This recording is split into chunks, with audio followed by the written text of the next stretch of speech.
बहू नहीं, ये काम वाली लाए हैं ये लोग। ये करो वो करो, 10 हाथ नहीं है मेरे। हाय, कितनी खुश थी मैं मायके में। ससुराल की पहली शादी। नैना अभी नई नई शादी करके घर में आई होती है। ससुराल भी उसे कुछ खास भा नहीं रहा था। रोज की तरह नैना रसोई में काम कर रही थी, तभी उसकी सास पीछे से आवाज लगाती है, बहू, ओ बहू, चाय पिला रही हो या बाहर से पी आओ। काश कह पाती कि बाहर से पी आओ मम्मी जी चाय, पर कह भी तो नहीं सकती। गलती हो गई मेरी, जो मम्मी की बात मानकर करण को हाँ कर दी। बहू, आज चाय पिलाने का इरादा नहीं है क्या? लो, आ गई मम्मी जी चाय आपकी। लगता है आज गले से खून निकाल कर मानोगी आप। लीजिए आपकी चाय और गुस्सा शांत कीजिए, वरना तबीयत बिगड़ जाएगी आपकी। तेरी सास किसी के लिए अपना एक बूंद पसीना ना खर्च करे बहू। ऐसे चिल्लाने से तो ताकत मिलती है। इसे कुछ नहीं होगा, हम जरूर बहरे हो जाएंगे। अरे तुम चुप रहो जी। पहले तो तुम्हें यही बोली मीठी कोयल की कूक लगती थी, और आज इसी आवाज से बहरे हो रहे हो तुम। मैं ही काम आऊंगी और कोई नहीं आएगा, समझे? अरे मम्मी जी, पापा जी तो मजाक कर रहे हैं, है ना पापा जी? देख मेरी बहू कितनी समझदार है, ये समझ गई, पर तू नहीं समझी। भी अपनी कमरे से चेहरे पर फेस मास्क लगाए पायल बाहर आती है। ये अच्छा किया पायल बेटी, चेहरे की जितनी केयर करेगी उतना ही अच्छा है। हाश जान छूटे, जल्द से जल्द पायल की शादी हो जाए और मेरा काम कम हो। कुछ देर बाद पायल अपना फेस मास्क उतार लेती है और उसे देखकर सीमा चौंक जाती है। अरे ये क्या कर लिया चेहरे पे तूने पायल? पूरा चेहरा जल गया तेरा। लड़के वाले तुझे ऐसा देखेंगे तो ना कर देंगे। बहू, ओ बहू, देख इसने क्या कर दिया। रसोई से भागती हुई नैना वहां आती है और पायल का चेहरा देखकर घबरा जाती है। ये क्या हो गया? ऐसे तो रिश्ता टूट जाएगा दीदी।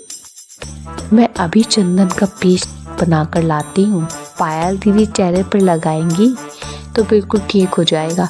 आप टेंशन मत लीजिए मम्मी जी। नैना अपनी माँ को फ़ोन मिलाती है। खाक ठीक है मम्मी, ये अच्छी बहू बनने का ड्रामा मुझसे और नहीं होता। तुमने तो कहा था कि ननंद का क्या, बेटा एक है, एक ननंद है, ननंद अपने घर चली जाएगी। अरे पूरे 6 महीने से मेरे छाती पर मूंग डल रही है।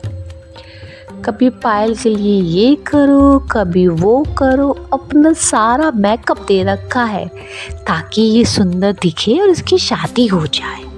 पर ये बेवकूफ़ अपना चेहरा जला बैठी। अब जल्दी से वो चंदन का पेस्ट बताओ कैसे बनाना है। हाय मेरी फूल से बच्ची से कितना काम करवाते हैं।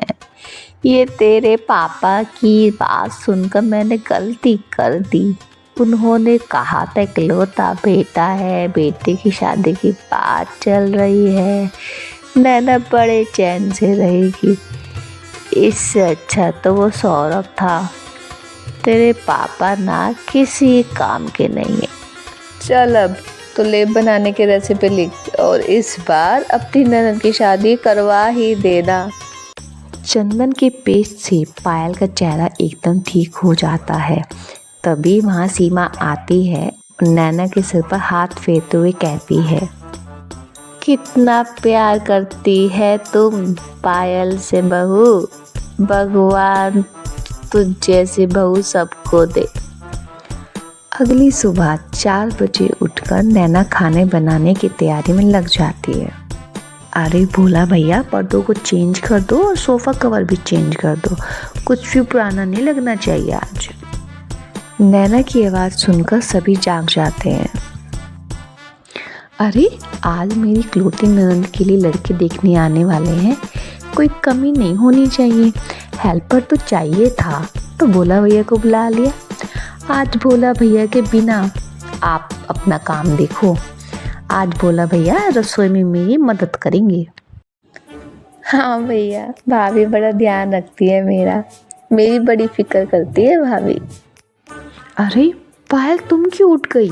8 घंटे की नींद लेनी ज़रूरी होती है, वरना डार्क सर्कल आ जाएंगे। तुम ही जाओ रेस्ट करो। नैना सारी तैयारी अच्छे से कर रही होती है। दोपहर के खाने के वक्त लड़के वाले आते हैं। जाओ बेटा, मेहमानों के लिए नाश्ता लेकर आओ। पायल रसोई में जाकर नैना का बनाया हुआ खाना लेकर बाहर टेबल पर रख देती है। आइए आइए खाइए, ये सब कुछ दीदी ने बनाया है अपने हाथों से। सुबह 4 बजे से काम कर रही है बेचारी। ये सोफ़ा, पर्दे और हैंडी सेट सब बड़ी टैलेंटेड है मेरी दीदी। वाह वाह, खाना तो बड़ा लजीज है। और बताओ पायल, तुम्हें क्या पसंद है क्या नहीं, क्या सोच है तुम्हारी, अपने बारे में बताओ। वो हर चीज़ पसंद है जो मेरे मायके वालों को पसंद है, और जो इन्हें ना पसंद है वो मुझे नहीं पसंद है। और शादी के बाद मेरी पसंद वही होगी जो मेरे ससुराल वालों की पसंद होगी। वाह वाह, क्या संस्कार है लड़की के। पायल के सारे जवाब सुनकर सीमा हक्की बक्की रह जाती और फुसफुसाती हुई अपने हस्बैंड से कहती है, ना दिमाग कहाँ से आ गया कि सारे सवालों के जवाब दे दिए इसने उसके हथेली पर पहले ही लिख दिया था। उसे देखकर चप्पर चप्पर बोल दिया, हमें ये रिश्ता मंजूर है, हम तो कुंडली मिलाने में नहीं मानते। आप लोग अपने पंडित को दिखवा लीजिए और मुहूर्त पक्का करके हमें बता दीजिए ताकि हम भी तैयारी शुरू कर दें। हे भगवान, तेरी लीला अपरंपार। जल्द से जाकर ये न्यूज़ अपनी मम्मी को देती हूँ मैं। नैना अपने कमरे में जाकर अपनी माँ को फ़ोन मिलाती है कि मम्मी, रिश्ता पक्का हो गया। आज बड़ी संतुष्टि मिली। बस तेरी ननंद एक बार विदा हो जाए फिर क्या, सब तेरी मुट्ठी में। भोला भैया को जो बुलाया है, कोशिश करना कि वो जाए ही ना। पायल का बहाना बनाकर उसे घर पर ही रख लेना। पायल की शादी के बाद फिर वो परमानेंट रख लेना उसको। हाँ हाँ, मेरी सास इतनी बोली नहीं है मम्मी, वो तो भोला भैया को निकाल देगी। तब तेरे पास बोलने को रहेगा ना कि पायल दीदी के काम के वक्त नौकर रह सकता है, तो मेरे लिए क्यों नहीं। अब तू ज़्यादा मत सोच, जल्दी से अपनी ननद की शादी की तैयारियों में लग जा। नैना पंडित जी को फ़ोन मिलाती है और उन्हें शादी के लिए एक मुहूर्त निकालने के लिए कहती है। पंडित जी, आप इस महीने की आखिरी तारीख को मुहूर्त निकाल दो बस, मैं आपके खर्चे का ध्यान रखूंगी। अब तो ठीक है ना। और वही होता है जो नैना चाहती है। नैना की खुशी का कोई ठिकाना नहीं रहता। वो एक पैर पर पूरा काम संभाल लेती है। उसे देखकर ऐसा लगता है मानो उसकी बहन की शादी हो। अपनी ननंद की शादी का इतना काम करते हुए हमने पहली बार देखा। मेरी तो आंखों में आंसू ही आ गए। बड़ी मेहनत और मुशक्क़त के बाद वो दिन आ ही जाता है जिसके लिए नैना को बेसब्री से इंतजार था। नैना बेस्ट ब्यूटिशियंस को बुलाकर अपनी ननंद का मेकअप करवाती है, अपनी खुशी को रोकते हुए। पायल कितने ही घंटों की मेहमान है अब इस घर में मम्मी जी, पराया धन है, चली जाएगी।